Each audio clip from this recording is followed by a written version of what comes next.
Hey there, what's up? Welcome back to Maths by Gurpreet Sekhon. Hope you all are doing fine.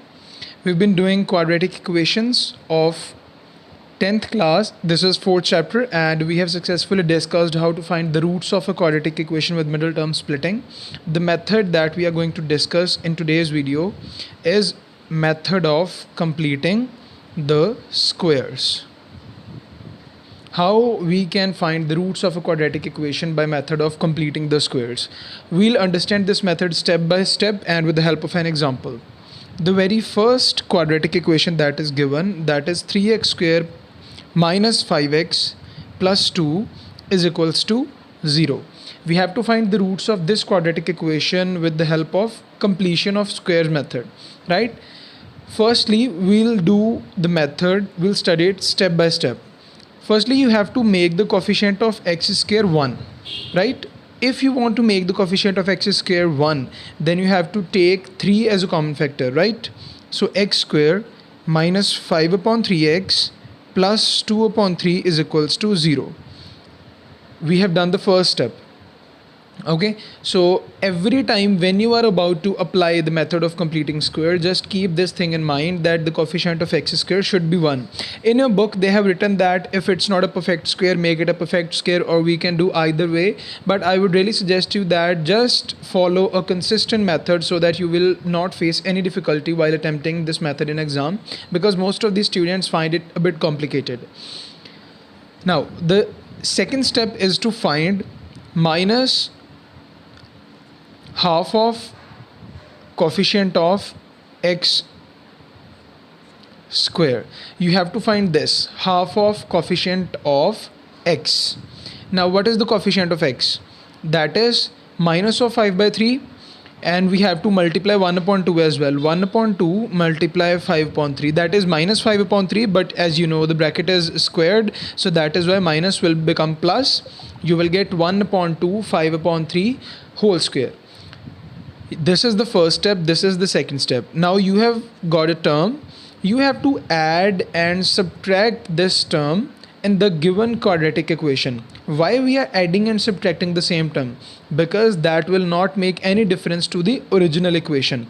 So now add and subtract in this equation. What will you get? X square minus 5 upon 3x plus 2 upon 3. Firstly add this, 1 upon 2 5 upon 3 whole square. Then subtract it, 1 upon 2 5 upon 3 whole square is equals to 0. So we literally have not altered the congruence of the equation and it's the same as the first one. Now the one with the sign of plus, take it here, x square minus 5 upon 3x plus 1 upon 2 5 upon 3 whole square, and then plus of 2 upon 3 minus 1 upon 2 5 upon 3 whole square is equals to 0. X square minus 5 by 3x. Now we have to make a formula of a square plus b square plus 2ab or a square plus b square minus 2ab. Now it's a square and it's b square and it's minus 2ab. You can solve, you can fill in the values of a and b and you can see that you are getting the formula of a square minus 2ab plus b square. So what is the formula? That is x minus 1 upon 2 5 by 3 whole square.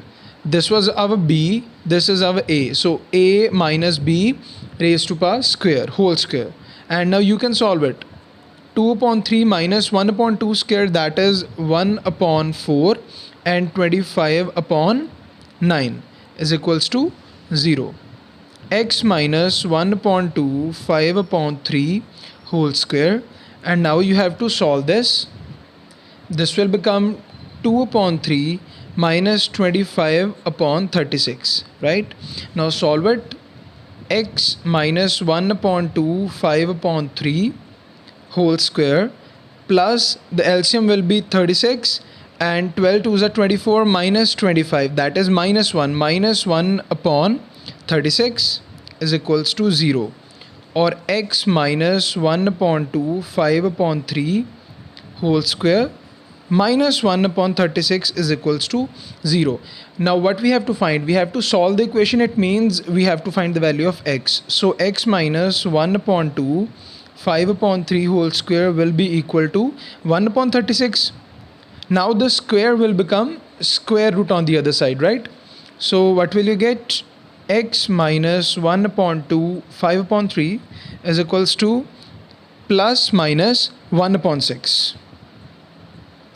Because if we do the square of plus 1 by 6, we get 1 upon 36, and if we do the square of minus 1 by 6, we again get 1 upon 36. That is why the value is plus minus 1 by 6. Now one time x will be equal to plus 1 by 6 and plus 5 by 6, and it will be equal to minus 1 by 6 and plus 5 by 6. Okay, so the two values of x will be 5 plus 1, 6 upon 6, that is 1. 5 minus 1, that is 4 upon 6. Now 4 upon 6 is 2 2s are 4 and 2 3s are 6, that is 2 upon 3. This is the solution of the given quadratic equation. X is equals to 1 and 2 upon 3. Now here is one thing. When you are transposing this term, make sure that this is becoming positive by transposing it on the right hand side, because if it will become negative, then you can't do the square root, because then it will be including the imaginary numbers which you have not studied yet. So that is why in that case there will be no roots of the given equation. Okay, so the number whose square root is going to be done, that should be positive only, not negative. Let's understand this more carefully with the help of the another example. Our next equation is example 7th. The equation is 2x square minus 5x plus 3 is equals to 0. We'll follow the same steps that we have discussed in the previous example. What will we have to do? We have to first make the coefficient of x square 1. So we will take 2 as a common factor. X square minus 5 upon 2x plus 3 upon 2. Right? What was the second step? We have to find half of coefficient of x square. Half, then coefficient of x, that is minus 5 upon 2, then it will again become 5 upon 2 only. So 5 upon 2, its square, right?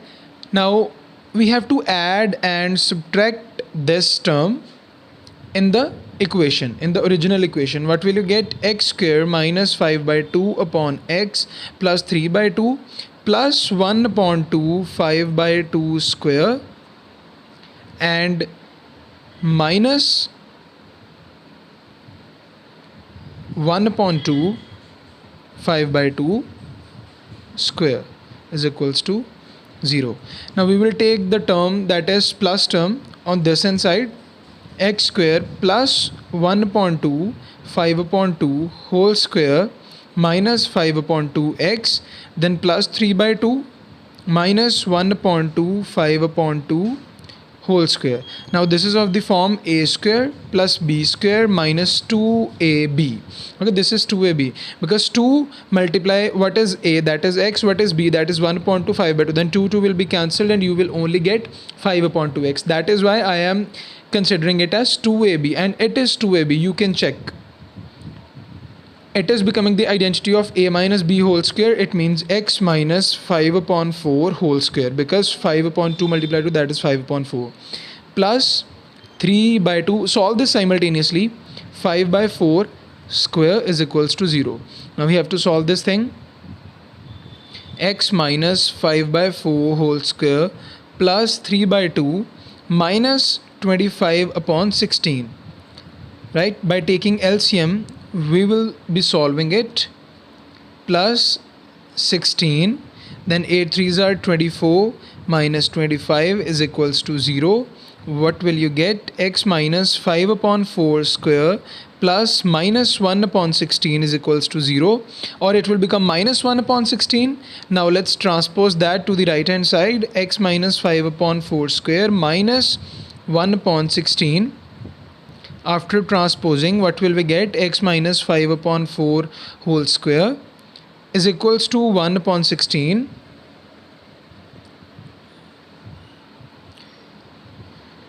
or x minus 5 upon 4 is equals to plus minus 1 upon 4, because when we will get square root on the right hand side, you will get plus minus 1 upon 4.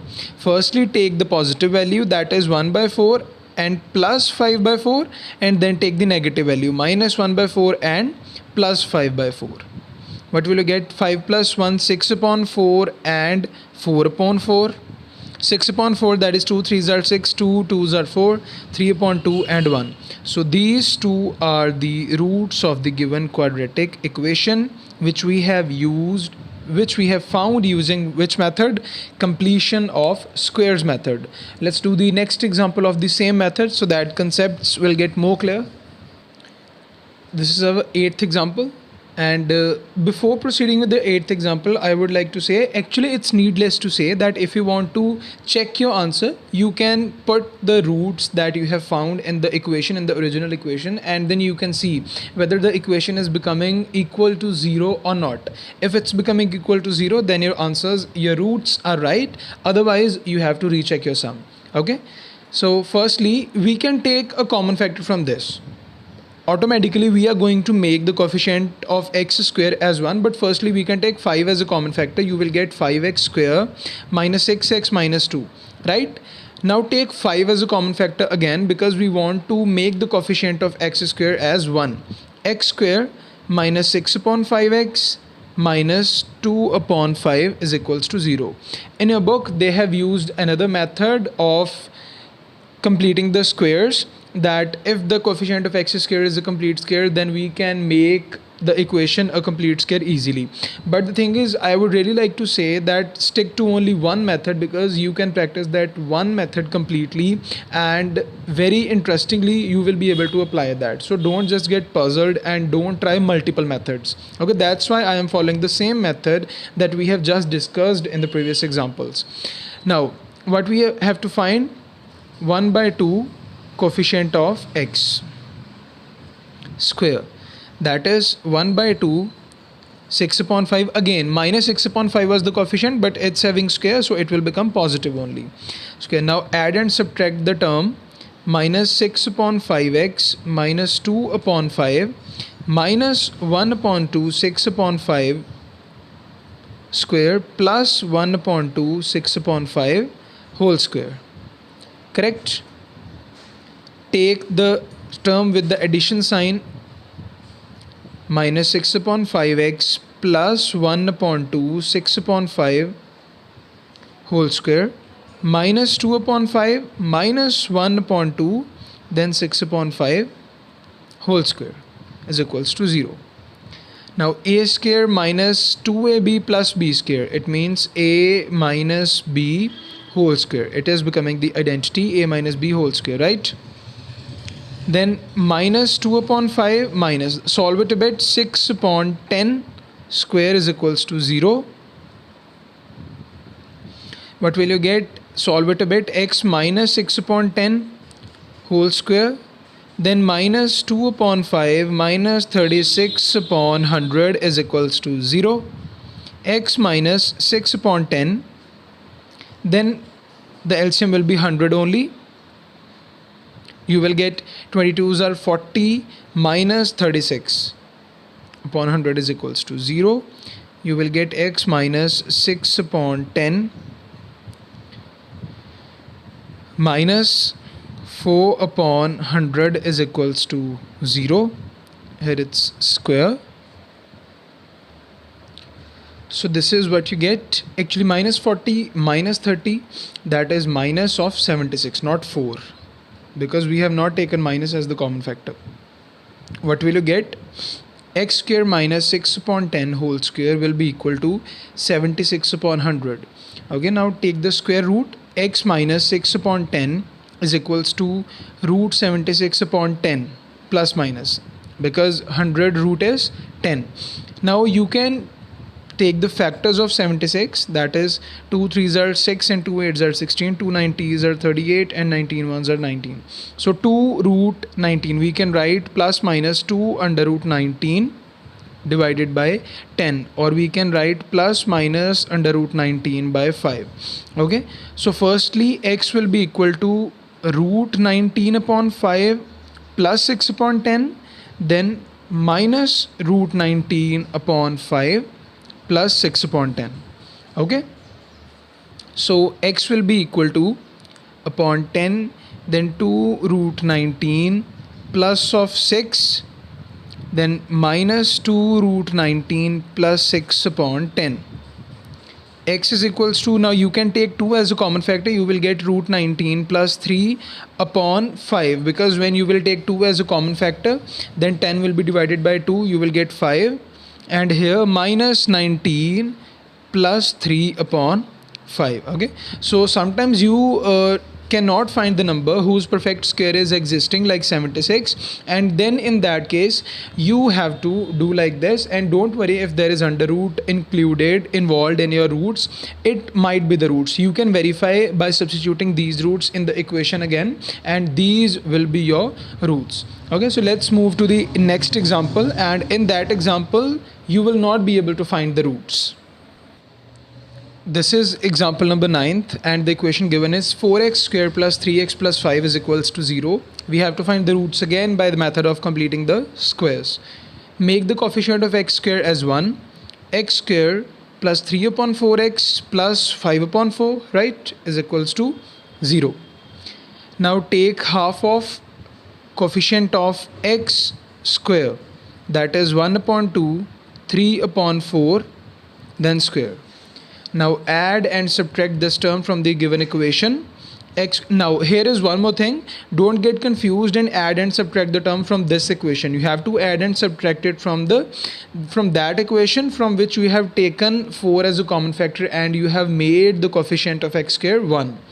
X square plus 3 upon 4x plus 5 upon 4, add one time, 1 upon 2, 3 upon 4 square minus 1 upon 2, 3 upon 4 square is equals to 0. Alright, now x square plus 3 upon 4x plus 1 upon 2, 3 upon 4 square, and plus 5 upon 4 minus 3 upon 8. Write it directly because we have to simplify it less or more. A square plus 2ab plus b square, you will get a plus b, that is 3 upon 8 whole square, plus 5 upon 4 minus 9 upon 64 is equals to 0. X plus 3 upon 8 whole square plus 64, and then 16 5s are 80 minus 9 upon 64 is equals to 0. X plus 3 upon 8 square plus 71 upon 64. Subsequently, x plus 3 upon 8 square is equals to minus of 71.64. Now in the beginning of the video I have told you that whenever the term on the right hand side becomes a negative term, and you know that square root of a negative term does not exist, however it exists as an imaginary number which is out of your syllabus, you will write it like this: minus 71 upon 64. 64 root is existing, but minus 71, it is causing trouble. This is less than 0, it means it will become negative. Okay, so that is the thing, that you cannot find the root of minus 71 upon 64 because it does not exist. In this case you will write that this equation has no roots, or you can write that this equation has no real roots, because if the equation is a quadratic then undoubtedly there will be roots of the equation. But what you have to write, that this equation has no real roots. Okay, there will be roots but they will be imaginary, they will be including iota, which is in 11th standard syllabus. So you have to write a sentence like this because you cannot find the roots of such an equation. So this was how to apply the completing the squares method, and we have done 3 to 4 examples I guess, and I think this method is very much clear to you guys. So start trying sums, and if you find any query, just DM me, and my Insta ID is given in the description, and I'll be more than happy to assist you there. Apart from that, don't forget to press the subscribe button before leaving my channel, and kindly suggest all your classmates to subscribe my channel, so as I can provide you these kind of videos on a regular basis. All right, keep practicing. All the best for your practice. See you in the next video.